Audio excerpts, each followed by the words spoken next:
There are dumb organizations, there are incredibly ridiculously dumb organizations, and then there are the Cleveland Browns. My God. I did a video earlier on this 2013 NFL season talking about how the Cleveland Browns were a special kind of stupid. Now, a lot of people understood it and got it. Some people didn't because they were stupid. And they apparently didn't learn from history. Let me put it to you this way. Since the Cleveland Browns came back into the NFL as an expansion franchise in 1999, they have been an organization plagued by incompetence and stupidity and lack of patience and lack of understanding how the National Football League really works. Here's a perfect thing that I think crystallizes everything that represents the Cleveland Browns since they came back in the league. Well, two things. Number one, the Cleveland Browns go to Baltimore, become the Ravens, and win 2 Super Bowls. Why? Because you didn't give Art Modell a fucking stadium when he wanted it. So that's kind of on Cleveland, too. You might not like Art Modell, but you have nobody to blame but your damn self. Instead, you get this incarnation of the Cleveland Browns, who in 1999, they brought in who to be their first head coach? Chris Palmer. Oh, that was a good one. And early on in the process, they decided they were going to go with a quarterback, and they had 2 fine, tall specimens that they were choosing from to be that face of the franchise for the next 10 to 15 years. Unfortunately, they eliminated Donovan McNabb early in the process, and they became enamored with both Tim Couch and Achilles Smith. Wrong answer. And that seems to be the type of stupid decision-making that has plagued the Cleveland Browns organization for the past 15 years. It starts at the top, piss-poor ownership, ridiculous front office, bad head coaching decisions, all of this. But what I don't really get about the Cleveland Browns is they sit there and they continue to do the same things that lead to the same results, all the while still will do the same things they've done before, again, expecting any different results, yet they get the same results, so they do the exact same damn thing again to get the same damn results, and it's just an ever-loving cycle of stuck on stupid. You can imagine my utter lack of surprise when I read this morning that the Cleveland Browns and the crook that is the owner, Jimmy Haslam, the real stooge, decided after 1 year he had had enough, and both Michael Lombardi and Joe Banner were going to be shown the door. So, yet again, you are going to be looking for a general manager and a team president. Yet again.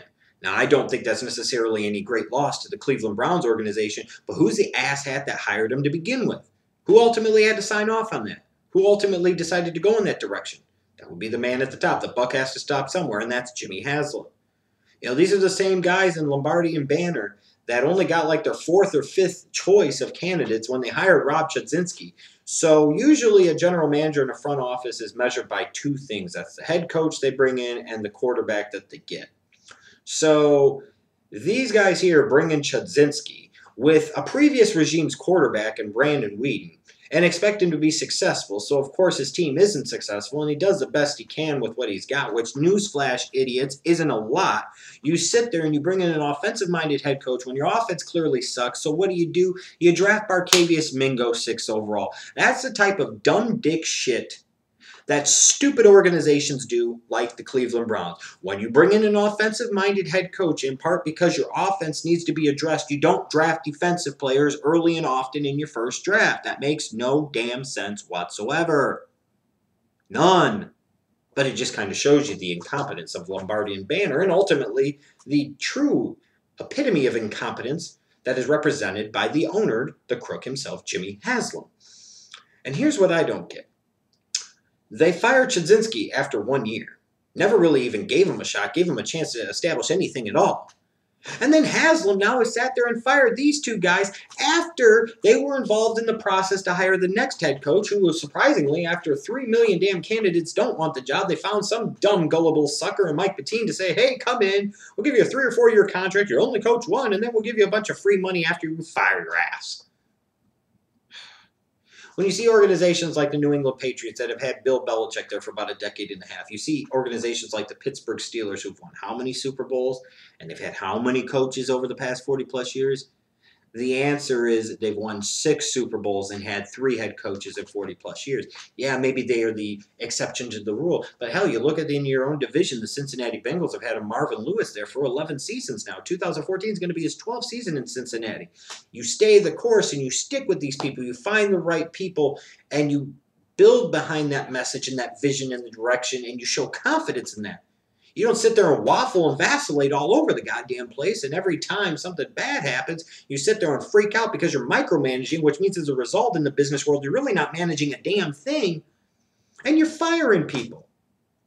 You know, it's always amazing, isn't it? You see it in the business world. The person at the top who oversees all the incompetence fires everybody else below him that in part he usually put in place to begin with, instead of looking in the mirror and seeing the person that really should be held accountable, which is the person at the top. And clearly, when you see Jimmy Haslam, you understand once and for all that this is the ultimate of stooges, and he is the ultimate of problems. And he is the one that clearly has this Cleveland Browns team continuously, perpetually heading down that track of being stuck on stupid with no way to veer off course back into I know what the hell I'm doing land. And it's a shame, too, for a team that has players such as Joe Thomas and Alex Mack and Josh Gordon and Jordan Cameron and TJ Ward and Joe Hayden. You would think this would be a team that coaches would want to go to. There's talent there. You would think this would be a team at some point in time. They've been able to find some of these pieces. They would actually be able to put it together. But no. Remember all of you idiots that sat there and said, oh, the Cleveland Browns are going to be big players in the 2014 draft. All their draft picks. What does that mean? It doesn't mean a damn thing. It just means more busts to bring into camp. That's what the hell it means. My God. No wonder Cleveland fans get so suicidal over their freaking sports teams. You got nincompoop criminals like Jimmy Haslam just burying an organization under a freaking avalanche of his own stupidity. The Cleveland Browns and the organization there clearly are a special kind of stupid. And it takes a special kind of stupid to have an organization continuously be stuck on the same level of stupid. And Jimmy Haslam is just the right man to do that. Again, doesn't make sense in the business world, Mr. Haslam, you stupid piece of crap, to sit there and continue to do the same things, to receive their same results, to do those same exact things again, to get the same results, to do the same things again, to get the same negative results, and you keep doing it in a never-ending cycle of you don't know what the hell you're doing. Sell the damn team, because you clearly are the one that is stuck on stupid.